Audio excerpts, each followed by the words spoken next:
Welcome to my channel. I'm Nikki of Nikki Hearts Cards, and if this is your first time here, make sure you hit the like and subscribe button. I am joining in the Altenew release, and I am doing the video hop, so make sure that you look in my description for where to go to next so that you can enter for prizes. So we'll get started. We're going to be using some amazing coordinating products. And this is my first time to work with a embossing folder that has die cuts. It has these outline dies. It just has so many possibilities. So I'm going to show you all the cool things I came up with. I'm going to use this new sticky mat that I bought from Altenew. It can fit in the stamp wheel, but I can also just stick it to this mat. And this is my first time using it, so you'll see how this goes. I really like that with this embossing folder, it really holds the paper nice and tight. Because this is so many images, I am going to need to tape down the stencil because the stencil is about the same size as this piece of paper. So I have my stencil taped down. I added some post-it notes to cover up some of the smaller flowers because I'm going to make kind of like a retro looking card. I'll show you what I mean in just a second, but we're going to start by laying a light layer down of wisteria, which is the light purple. Now to add depth, I'm going to make my shadows with this deep iris, and I'm using the little fine blending brushes, and I'm just doing the edges of the flower and the middle of the flower, and that's to kind of make there look like there's a little spotlight effect around these, kind of that goes right through the middle of each flower. So I'm going to do that on all of the purple flowers. Just quick ink blending with these little mini brushes really makes a difference, and it gives it so much more detail. Now I'm going to change my masking around and do the flowers. So I'm doing 3 total colors of flower. We're going to start with the fuchsia right here, and we're going to do this little flower. I may need to mask these little bitty ones in the process, but I'm going to try to lay down a light color of fuchsia, and then we're going to go back in and highlight with magenta.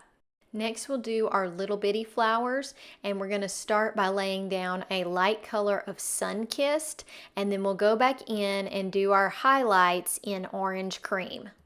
Last, we'll do our leaves in a teal green. We're going to use Mountain Mist as the base, and then we're going to use Volcano Lake as the highlight. We still have another stencil that has leaves and stems on it, but here's where we are. It's looking so good.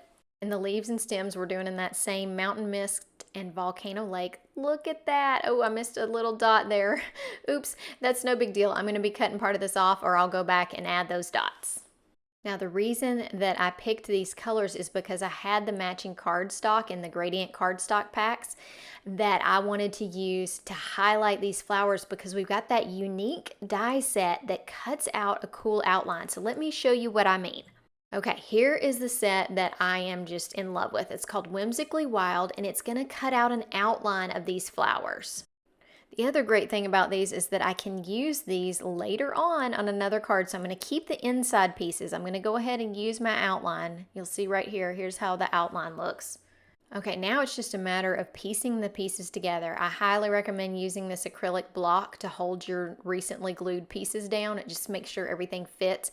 What I love about doing this with the embossing folder is that these fit around, so that embossing folder has lifted up these flowers and leaves.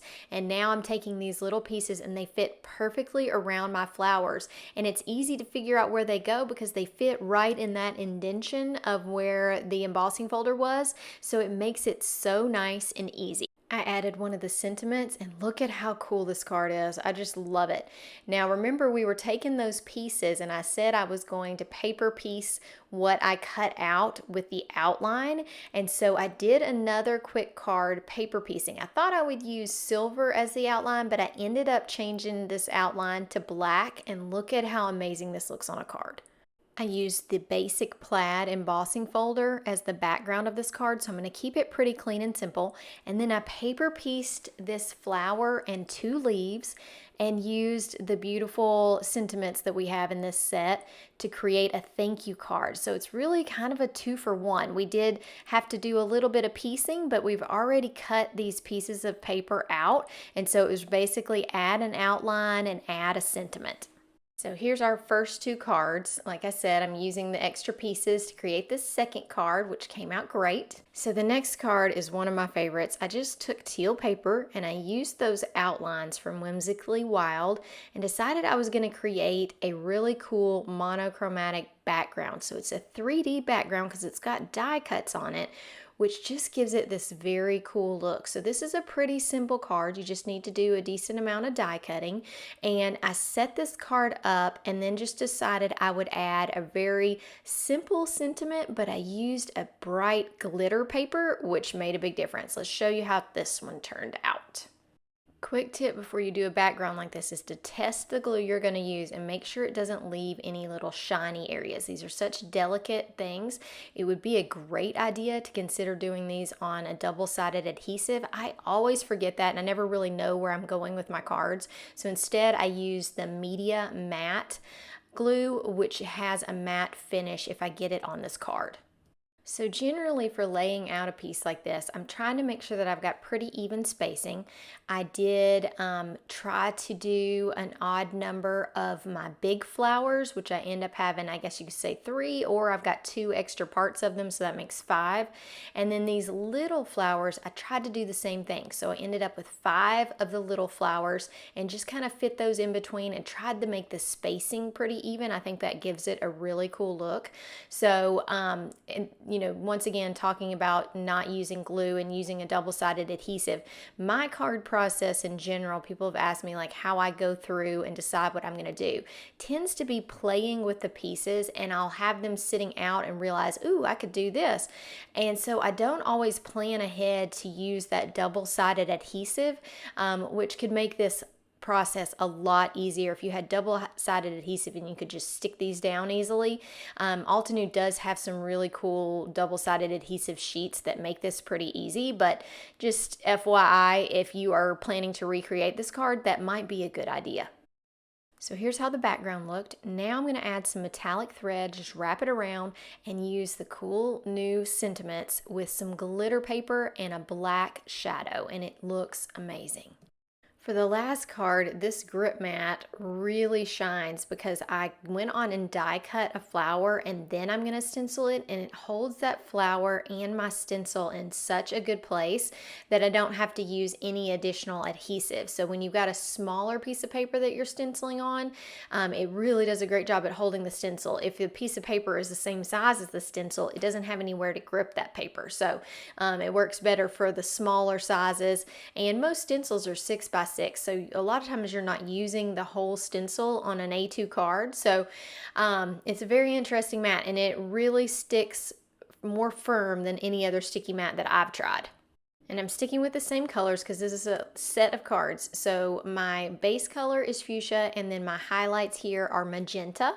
And I'm going to do the rest of this flower, and then I'm going to show you that what I really love about this set is that you can die cut the pieces, and then we can run this through the embossing folder. So you can run it through the embossing folder the first time, then die cut, but that flattens your image a little bit. So I went on and die cut, and then I'm going to run it through the embossing folder, and let me just show you the results. Quick tip on this, to make these stay where I want them to in the embossing folder, I put a little bit of temporary adhesive on the back of each of these. I have a tape roller that's not permanent, and I just did just a little spot to hold it there, and look at what it looks like after. It is so beautiful. I just can't get over how much detail embossing folders give, so I decided to use a purple background. I'm just going to emboss this to put my flowers on, but I'm going to add something extra. Look at these outlines from that die set. I'm doing them in glitter to match the sentiment, and I think that makes this card just so precious. So I'm going to show you the 2 that I used glitter paper on, and then I'm going to show you all the final cards. Remember, this is a video hop with a chance to win prizes, so make sure you hop along to the next video. And I'm the last hop on this video, so make sure if you want to start over or if you just started with my video, make sure to start at the Altenew site. I will link all of that in the description. Sorry, I'm losing my voice a little bit here, but make sure that you hit the like and subscribe on my channel, and all of the things that I've used in this video will be linked in the description. So have a great day. Bye!